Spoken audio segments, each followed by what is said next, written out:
Connecting বাংলাদেশে স্বাগত। যারা গত সপ্তাহে অনুষ্ঠানটি দেখেছেন তারা অপেক্ষা করছেন বাকিটুকু কথা শোনার জন্য। হ্যাঁ, আমরা সাতক্ষীরায় ছিলাম, সাতক্ষীরার শ্যামনগর উপজেলার ঈশ্বরীপুর ইউনিয়নের ধুমঘাট গ্রামে।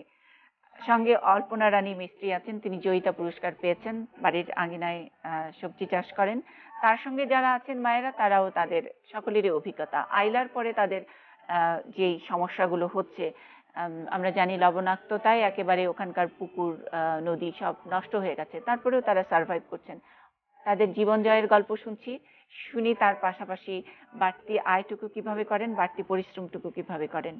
এক কলস জল আনবার জন্য ভোর রাতে তাদের শুরু করতে হয়, সেই জায়গায় কিভাবে সবজি চাষ করছেন। অনেকে স্কুলের বাচ্চাদের পড়াশোনার খরচটাও এই চাষাবাদ থেকে দিচ্ছেন। সেখানে টুকটাক যা সমস্যা রয়েছে, সেই সমস্যাটুকুর সমাধান দেবেন আমাদের সঙ্গে ডক্টর এইচ.এম. মনিরুজ্জামান। তিনি রয়ে গেছেন। আমরা আবারও ফিরে যাচ্ছি অল্পনা রানীর কাছে। অল্পনা দি। হ্যাঁ, এরপরে দিদি আছে কমলা রানী। আপনারা জানেন প্রতিদিন যারা পেঁপে খায় তাদের রোগ বালাই থাকে না। নমস্কার। ভালো আছেন? হ্যাঁ, কেমন আছেন কমলা দি? হ্যাঁ, ভালো। আচ্ছা, কতখানি জমি আপনার পেঁপের? 5 কাঠার মতন হবে। 5 কাঠার মতো। অনেক বছর ধরে করেন পেঁপের চাষ? হ্যাঁ হ্যাঁ, অনেক বছর ধরে করি। কত বছর হলো? এই আইলার পরের থেকে করি, এই 9 বছর। 9 বছর। তো মানে ভালোই তো হয়, মানে সংসারে কোনো ইয়ে হয়, মানে আয় বা কোনো সাহায্য লাগে এই পেঁপের চাষ? সংসার চালেও ও কিছু বেচাকেনাও করা যায়। বাবা, সুন্দর। বেচাকেনা করেন। পেঁপে গাছের সমস্যা হচ্ছে প্রথমে পাতা কুঁচড়ে নিয়ে যায়, এবার যাওয়ার পরে ডাল পড়ে যায়। ডাল পড়ে যাওয়ার কারণে কিছু ফল ধরে, তা ফল পড়ে যায়। এর সমাধান কি এমন বলে দিতে হয়। সুন্দর কথা বলেছেন। পেঁপে চাষের এই ফল ঝরা একটা বিষয়। পেঁপে আপনারা জাতটা ভালো নিতে হবে। শাহী পেঁপের নাম শুনছেন, রেড লেডি নাম শুনছেন, এগুলো বীজ ভালো। এবং হাইব্রিড যেগুলো একটা করে বীজ বুনলেই পেঁপে হবে। আর যদি আপনি শাহী পেঁপে বা দেশি গাছগুলো বুনেন, ওগুলো আবার খুব টেস্টি। সেক্ষেত্রে আপনার প্রত্যেকটা গর্তে 3টা করে বীজ দিতে হবে। 3টা করে দিলে কোনটা মেয়ে হবে কোনটা পুরুষ হবে আমরা তো জানি না। 3টার মধ্যে একটা মেয়ে পাওয়া যাবে। তখন ওই মেয়েটা রেখে আমরা 2টা পুরুষ কেটে দেবো, মেয়ে গাছটা আপনার ফলন দিবে। এই জন্য 3টা করে বুনতে হয়। আর পেঁপে গাছে প্রচুর সার লাগে, ওর অনেক খাবার লাগে। গাছ যেরকম বাড়তি ব্যাপক ফলন দেয়, ওর জন্য সেরকম খাবার দিতে হবে। ওই মাটিতে যে খাবার স্বাভাবিক থাকে সেই আশা থাকলে পেঁপে লাভজনক করা যাবে না। পেঁপে একটা গাছে প্রায় আপনার টোটাল আধা কেজি পরিমাণ সাদা সার, তারপরে আধা কেজি পরিমাণ ওই যে কালো সার যেটা টিএসপি বলেন, আর এমওপি সার প্রায় আধা কেজি পরিমাণ, অন্যান্য সার অল্প অল্প লাগে। আর গোবর দিতে হয়, পচা গোবর পর্যাপ্ত। এগুলো গর্তে দিয়ে 10 দিন 15 দিন রেখে দিয়ে পরে 3টা করে গাছ বুনতে হয়। তাইলে আপনার এই সারের ব্যবস্থাপনা এবং মাটির ব্যবস্থাপনা ঠিক লাগলে ফল এমনিতেই কম ঝরবে। আর জাতটা ঠিক থাকতে হবে এবং কখন কতটুকু সার আমরা তো এই অনুষ্ঠানের সব একবারে আপনাকে একটু একটু করে সুন্দর করে বলে দিতে পারি না। ওই কৃষি অফিসার সাহেবের তখন কোনো সমস্যা হলে তাকে ফোন দিবেন, অথবা আপনার এলাকায় যে উপসহকারী কৃষি অফিসার আছে তার সাথে কথা বলবেন, তাহলে আপনার সহজ সমাধান হবে, তিনি দেখে যাবেন। তবে ওভারঅল পেঁপের জন্য আপনারা যেটা করবেন, জাতটা ঠিক রাখবেন, সারের মাত্রাটা ঠিক রাখবেন। আর সারটা কখন কখন দিতে হয় এটাও একটা ব্যাপার। একবারে সব না দিয়ে ভাগে ভাগে কোনটা কোন সময় দিতে হয়।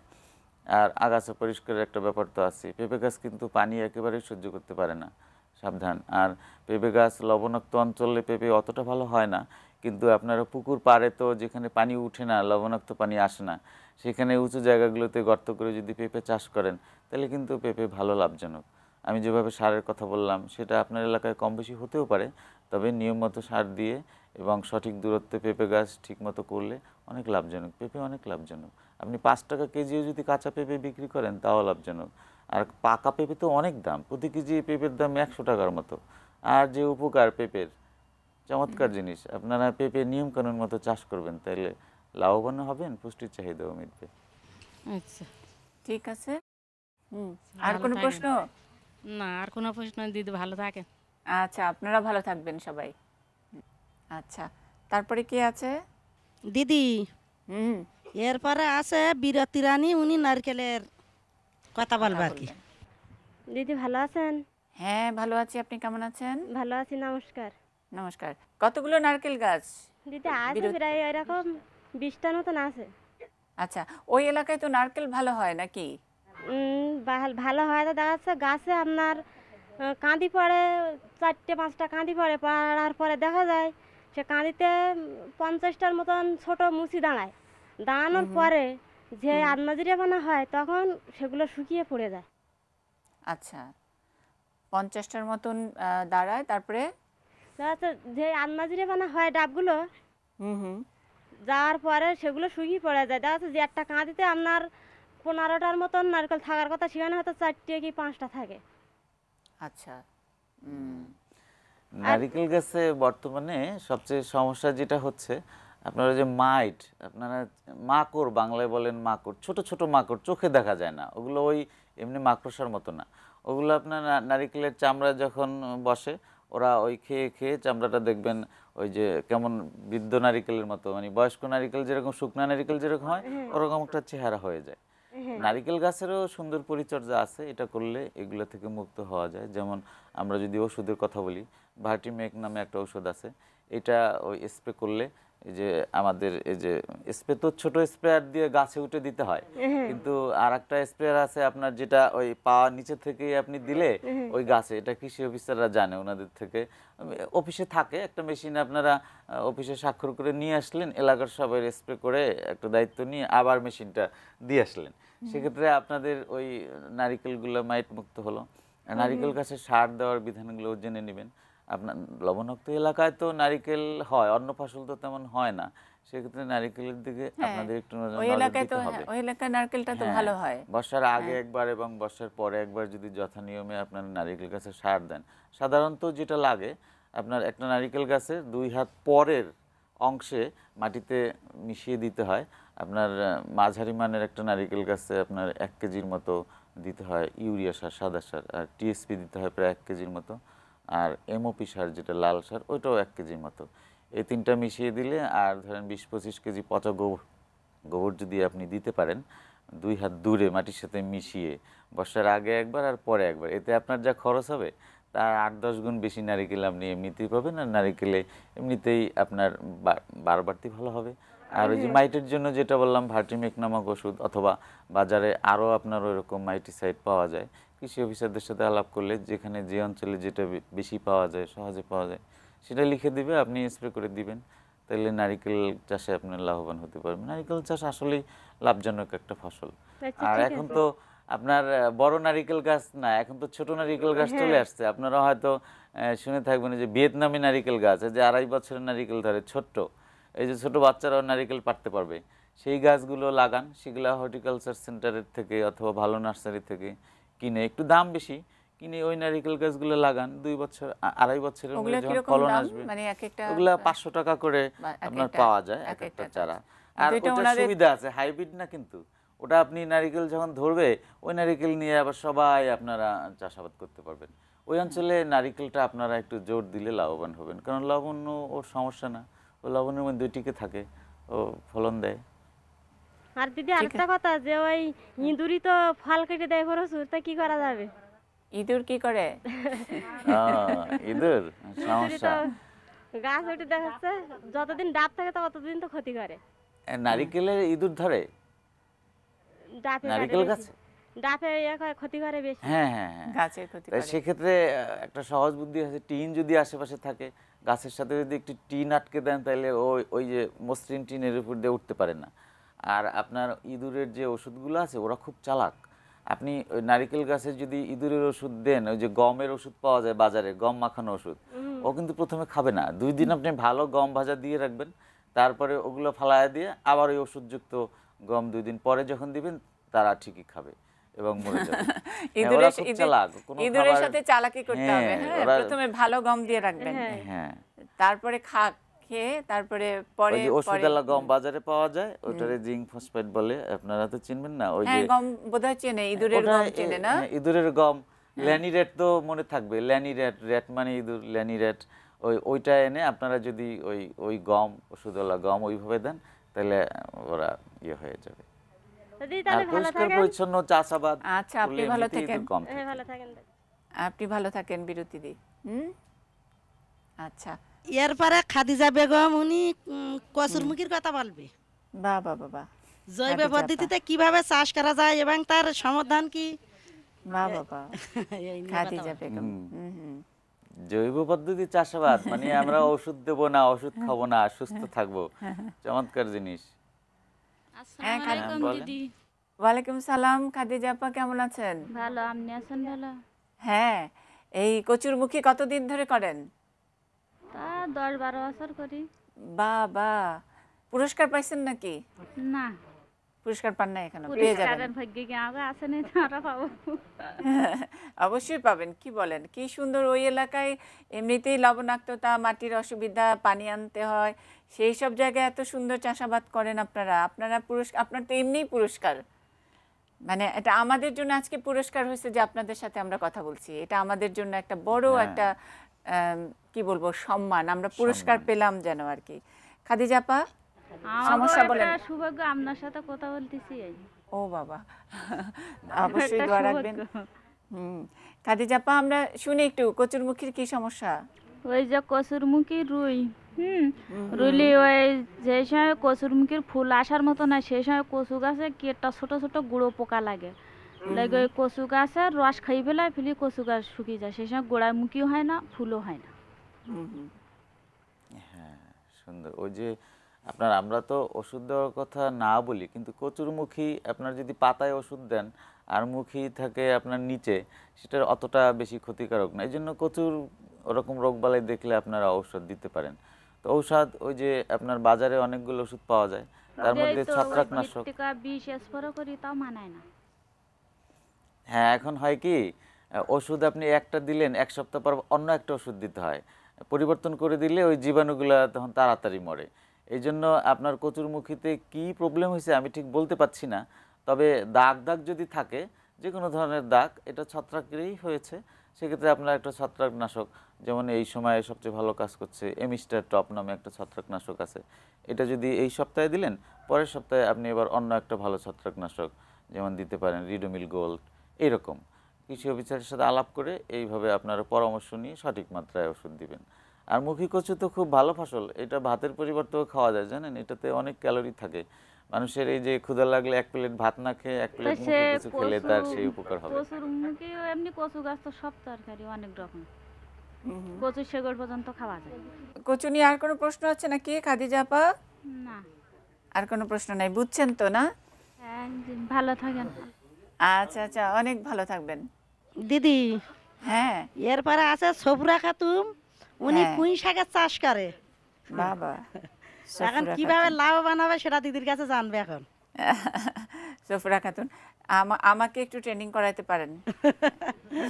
না, আমরা এখন যেটা করি সেটা দিদির বলবো কেন, আমরা দিদির কাছে নতুন করে জানবো। না, তা আমার তো ট্রেনিং নিতে হবে। আমি তো এগুলোর আমি কিচ্ছু জানি না। আমি আপনাদের কাছ থেকে একটু শুনে শুনে শিখি, লিখে রাখি যে কোনটায় কি হয়। হ্যাঁ, সফুরা আপা। ভালো আছেন আপা? জি, কেমন আছেন আপনি? ওয়ালাইকুম আসসালাম। ওয়ালাইকুম আসসালাম। আর পুঁই শাক করেন কতদিন হলো? পুঁইশাক করি আর 8-10 বছর। বাহ বাহ বাহ, কি সুন্দর। তো কি সমস্যা এখন? ওই পুঁইশাকের ডোক শুকিয়ে যায়, পুষে যায়, হাত দুই করে হয়, হয়ে পুষে যায়। আচ্ছা আচ্ছা, 2 হাত লম্বা হয় তারপরে পচে যায়। হ্যাঁ, আচ্ছা, মনির ভাই একটু হ্যাঁ, পুঁই শাকের কথা। পুঁইশাক, হ্যাঁ। পুষ্টিগুণ সম্পন্ন পুঁইশাক, চমৎকার শাক। এটা নিয়মিত খাওয়া ভালো। পুঁইশাকের যেটা হয়, আমরা ভুল করি, অনেক সময় মাচায় দেই বা জমিতেও দেই, কিন্তু কিছু নিয়মকানুন ফলো করতে হয়। প্রথমত জাতটা ভালো হতে হবে। মোটা ডগা নামে একটা জাত আছে বা স্থানীয় ভালো জাত, যেই সব বীজে আপনার দাগ নাই, সুন্দর বীজ, ভালো বীজ, এবং বীজ শোধন করে পুঁইশাক বুনতে হয়। আপনি যদি বেড করে পুঁইশাক 1 হাত পর পরে একটা করে পুঁই গাছের চারা দিয়ে দেন, আর সেক্ষেত্রে যখন 1 ফিট উঁচু হয়, মানে 1 ফিট লম্বা হলে পুঁইশাকের চারাটা মাথাটা ভেঙে দিবেন, দিলে ওর আবার 3টা-4টা চারদিকে শাখা বের হবে, তখন ওগুলোও 1 ফিট হলে মাথা ভেঙে দিলেন। কিন্তু এবার আর ভাঙবেন না, 2বার ভাঙা হয়ে গেল, তৃতীয়বারে ওকে বাড়তে দিবেন। ও যতখানিই বাড়ুক, যেমন আমরা যদি 2.5 হাত 3 হাত হয়ে যায়, আমরা ওটাকে কেটে নেব, গোড়াটা আবার 1 ফিট পরিমাণ রেখে দেবো। এইভাবে যদি আপনারা পুঁই শাক চাষ করেন, অনেক বেশি ফলন হবে। আর পুঁইয়ের জমিতেও সারের মাত্রাটা সঠিক মতো দিতে হয়। এটা পাতা জাতীয় সবজি, এই জন্য সাদা সারটা একটু বেশি, ইউরিয়া সারটা আপনার প্রতি শতকে প্রায় 1 কেজির মতো দিতে হয়।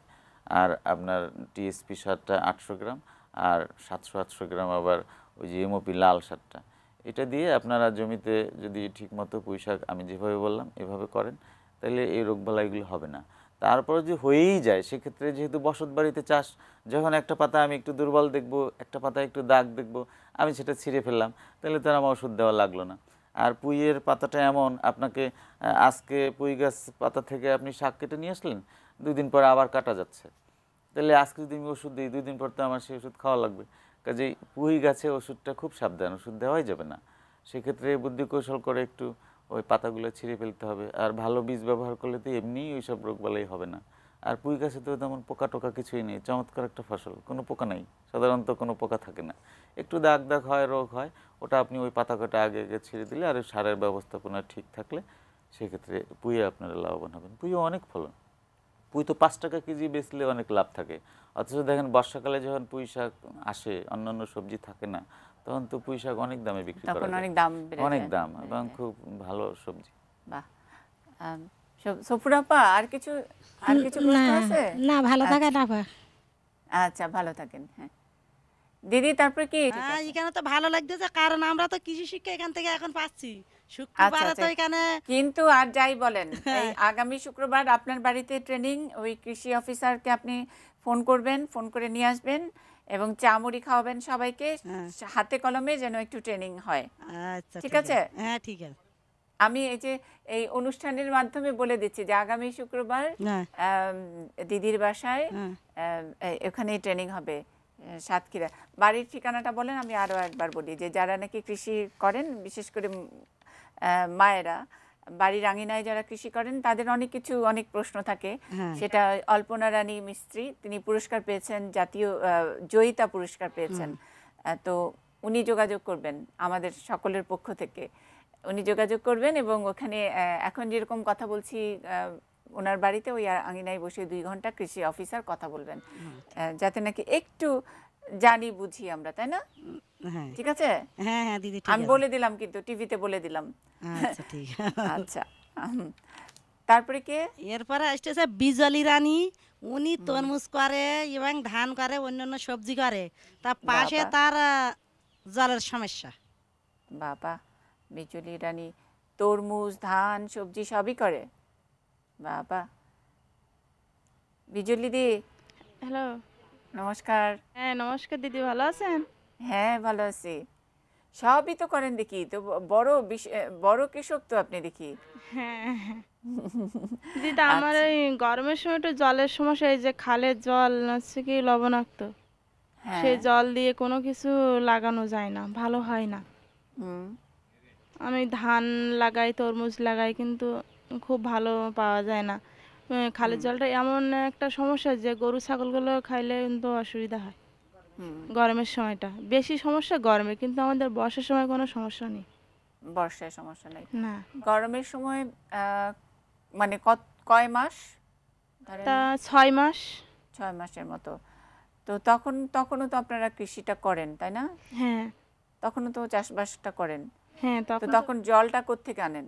জলটা ওই পুকুরের জল, কিন্তু পুকুরের জল, খালের জল কিন্তু খুব লবণাক্ত, খুব ভালো, মানে যেভাবে ভালোভাবে দেওয়া হয় তার চেয়ে অনেক কষ্ট হয়ে যায় আনতে।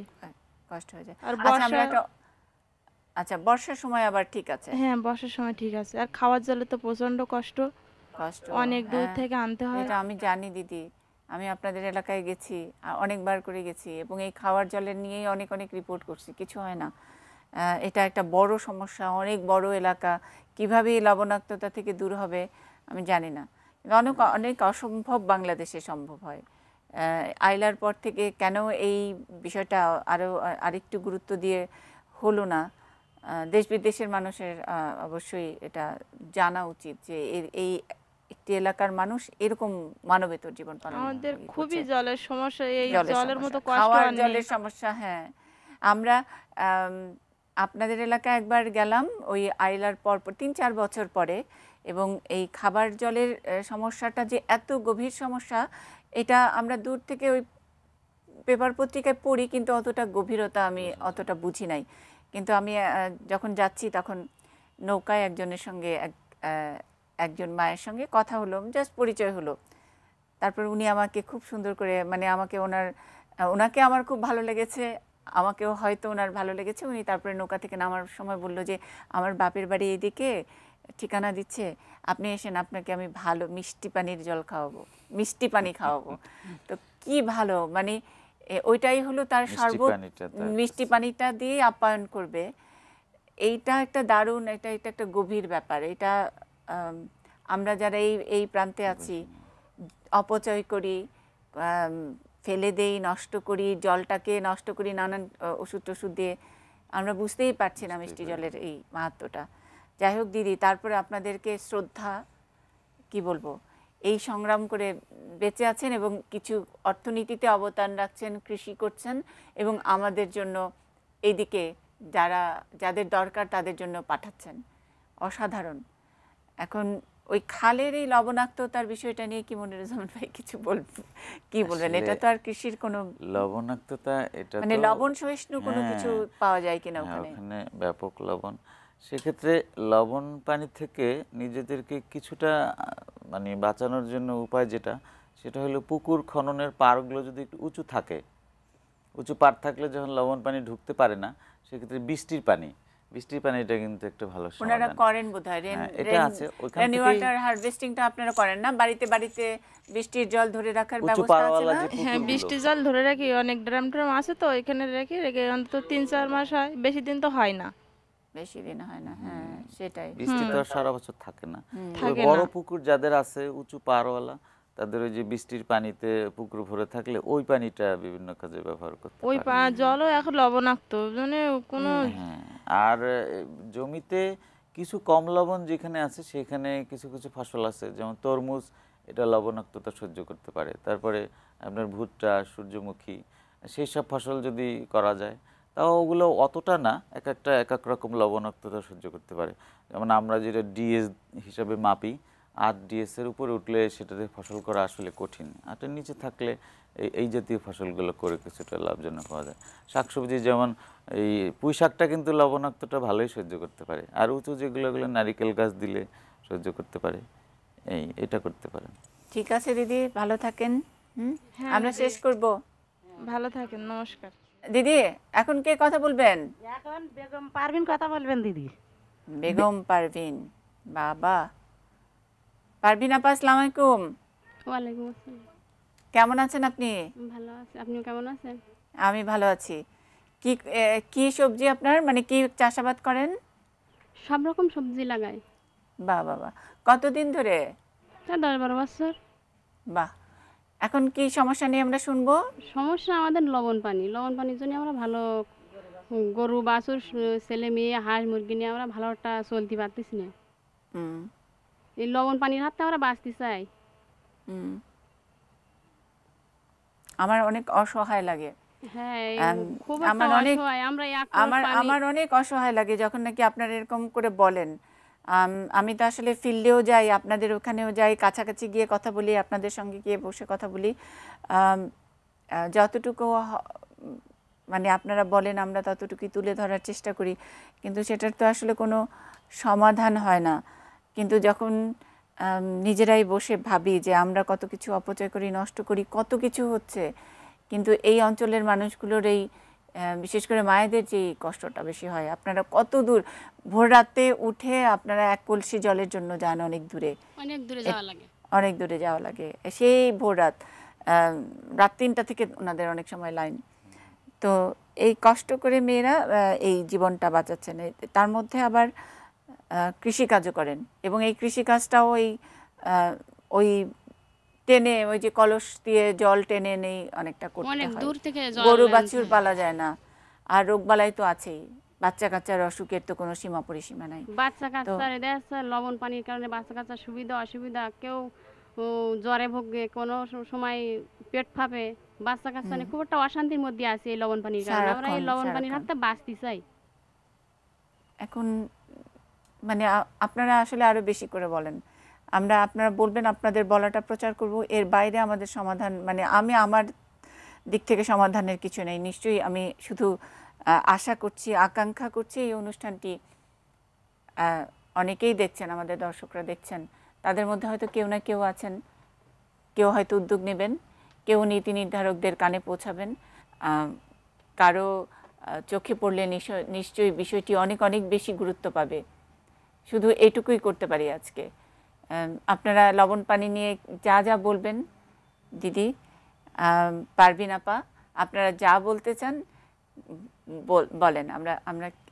আমার কোনো সমাধান নাই এখানে। মনিরুজ্জামান ভাইও লবণ পানি নিয়ে কোনো সমাধান দেখা দিতে যাচ্ছে পারবেন। আপা আমাদের অনেকের ড্রাম আছে পানি ধরে রাখে, কারণ আমার নেই, আমি গরিব মানুষ, আমার 1 কলস পানি আনতে গেলে একটা বেলা যায়। তাই প্রতিদিন এইভাবে যদি পানি কাজে আনতে তাহলে কতটা কষ্ট হয়ে পড়ে, বাচ্চা কাচ্চা খেদমত করা যায় না, সংসার ধর্মও দেখা যায় না, ওই এক বেলা যায় এই পানি আনতে, বাড়ি এসে ভালো কাজ কাম করতে খুব একটা কষ্ট হয়ে স্বামী পড়ে। কি করে পারভিন আপা? দিন মজুর। দিনমজুর।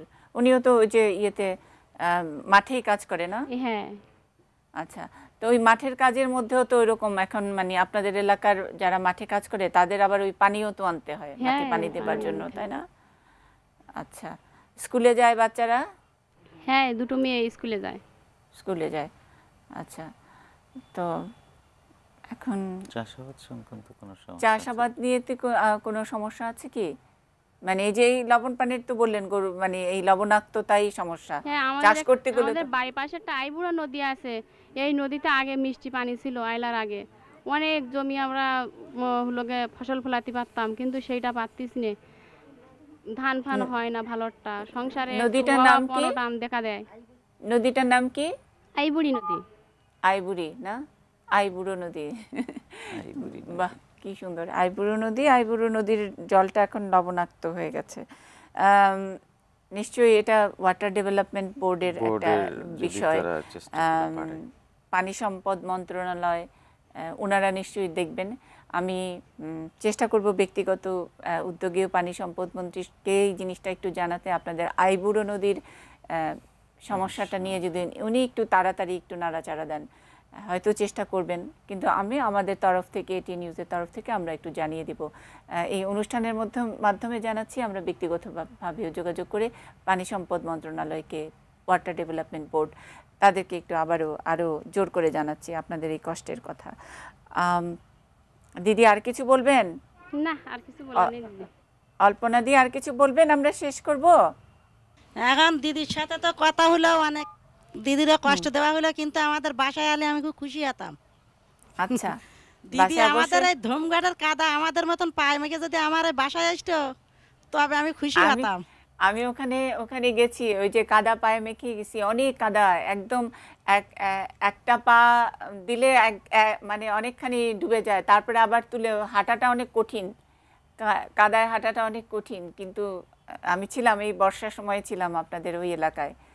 হ্যাঁ, আর আপনাদের পাশের গ্রামে একটু বাঘের আছে না? বাঘের ভয় আছে না? নাকি বাঘ নাই? হ্যাঁ এখন হ্যাঁ, আর? বাঘের ভয় আছে তো। তো হরিনগর মানে বাঘ ও হরিনগরতে পারিয়ে অনেক ভিতরে চলে আসে, কয়টা মারাও পড়েছে আর কি। আচ্ছা, চণ্ডীপুরে শ্যামনগরে একটা- তো বাঘের কয়েক বছর আগে শ্যামনগরে বাঘের একটা ছিল না? হ্যাঁ হ্যাঁ, বাঘ চণ্ডীপুরে ধরা একটা মারা পড়লো। পড়েছিল, ঘরের চালে উঠে বসেছিল। হ্যাঁ হ্যাঁ, তখন গেছিলাম, ওই বাঘ ধরা পড়ার পরে গেছিলাম। হুম। আচ্ছা দিদি, যাই হোক, অনেক ভালো লাগলো কথা বলে, খুব ভালো লাগলো, খুবই ভালো লাগলো। এরকম মানে আমরা বলি যে কোনো রকমের মানে ওই যে বঙ্গবন্ধুর কথা, কোনোভাবেই আসলে বাঙালিকে দাবায় রাখা যায় না। আপনি লবণাক্ত তার কথা বলি, কিন্তু আপনারা তো জল না খেয়ে থাকেন না, জল তো খান, কোনো না কোনো ভাবে এটা ম্যানেজ করেন, তারপরে সেটা দিয়ে কৃষিও করেন। কি সুন্দর, অসাধারণ, এবং পুরস্কারও পান। মানে আপনাদেরকে বারবার শ্রদ্ধা জানালেও আমাদের বোধহয় কম হয়ে যাবে। তারপরেও আপনাদের কাছ থেকে আমরা এক ধরনের অনুপ্রেরণা, একটা স্পিরিট, যারা কিছু করতে চান তাদের জন্য এটা একটা উদাহরণ। আজকের এই সাতক্ষীরার শ্যামনগর, তাই না? শ্যামনগর উপজেলার ঈশ্বরীপুর ইউনিয়নের ধুমঘাট গ্রামে যারা বসছেন, অল্পনা রানী মিস্ত্রি এবং তার সঙ্গে যারা আছেন, আগামী শুক্রবার তার বাড়িতেই আবারও আসলে ট্রেনিং বসবে। আর আমাদের সঙ্গে ডক্টর এইচ.এম. মনিরুজ্জামান ছিলেন, তাদেরকে নানান পরামর্শ দিয়েছেন। দিদি অনেক অনেক ধন্যবাদ, এবং সবাই ভালো থাকবেন, আরো ভালো ভালো করে কাজ করেন, আমাদেরকে আরো গর্বিত করেন, বাংলাদেশকে আরো গর্বিত করেন। দিদির সাথে কথা বলে মনে হচ্ছে আমার মনের উদ্যোগ আরো বেড়ে গেছে। যেমন বার্ষিকীর সাথে চলে আমার মনের উদ্যোগ বেড়েছে, ওইভাবে দিদির সাথে কথা বলেও মনের উদ্যোগ আমার মনে হচ্ছে বেড়ে গেছে। আচ্ছা আচ্ছা, এই মনের উদ্যোগে আমরা সবাই মিলে একসাথে এগিয়ে যাব। ঠিক আছে, ভালো থাকবেন। হ্যাঁ। অনেক অনেক ধন্যবাদ। অনেক অনেক ধন্যবাদ আমার পক্ষ থেকে, সংগঠনের পক্ষ থেকে বার্ষিকীর ধন্যবাদ এবং দিদির ধন্যবাদ এবং সবাইকে ধন্যবাদ। আচ্ছা, আবার দেখা হবে। আবার ডক্টর দেখা এইচ এম মনিরুজ্জামান, অনেক অনেক ধন্যবাদ এবং কৃতজ্ঞতা আমাদেরকে সময় দেবার জন্য। বিষয়টি একটু অন্যরকম ইস্যু এবং লবণাক্ততাই বড়, কিন্তু তারপরেও এর বাইরেও ওনারা নিজেদের আঙিনায় যেটুকু পারেন সেটুকু করেন, চেষ্টা সেটার জন্য করছে। তো সত্যি। আর আরেকটু ট্রেনিং ওনাদের দরকার। দরকার নিশ্চয়ই। সেটা আপনার মাধ্যমে, আপনি যাদেরকে, দর্শকরা যারা দেখলেন অথবা কর্তৃপক্ষের অনেকেই হয়তো এটা থেকে একটু তাদের উদ্যোগ মাথায় নেবেন। কিছুটা আসবে। জি, অনেক ধন্যবাদ আমাদেরকে সময় দেওয়ার জন্য। আপনাকেও অনেক ধন্যবাদ। আমরা, এই ছিল আমাদের আজকের কানেক্টিং বাংলাদেশ। আগামী সপ্তাহে নতুন কোনো জায়গায় দেখা হবে। ভালো থাকবেন সবাই।